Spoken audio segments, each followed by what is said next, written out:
एका मठात एक अजब समस्या निर्माण झाली होती. साधक साधनेला बसले की ठिकठिकाणाहून उंदीर यायचे आणि साधनेत व्यत्यय आणायचे. गुरुदेवांनी बरेच उपाय केले. शेवटी त्यांनी एक मांजर आणली.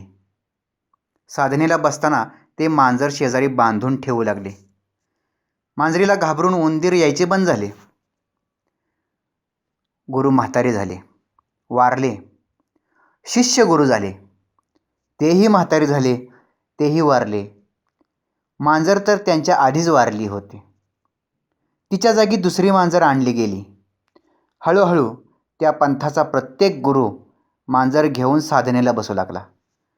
मांजर ही त्या पंथाची ओळखच बनली. तो पवित्र प्राणी बनला. मांजरीचा साधनेशी नेमका काय संबंध आहे हे कोणालाच माहिती नव्हतं. सगळे परंपरेने चालत आलेलं आहे म्हणून सुलक्षणी मांजरी निवडून आणू लागले.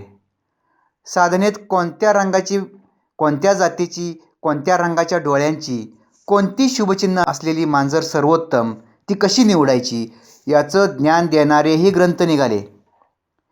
गुरुच्या पुतळ्याबरोबर मांजरीचीही मूर्ती मंदिरांमध्ये विराजमान होऊ लागली.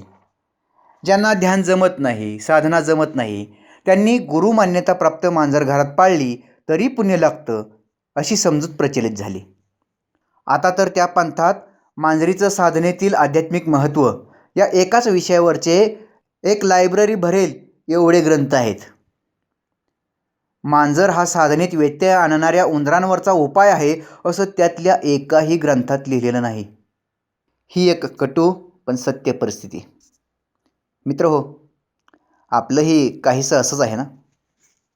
आजही आपण अशा अनेक गोष्टी करत आहोत ज्या केवळ परंपरेने चालत आलेल्या आहेत.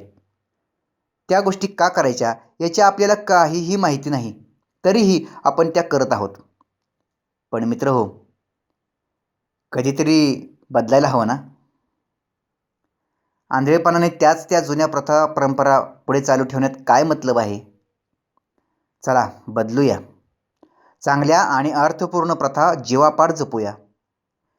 निरुपयोगी, मूर्खपणाच्या आणि घातक प्रथा निर्धारपूर्वक सोडून देऊया.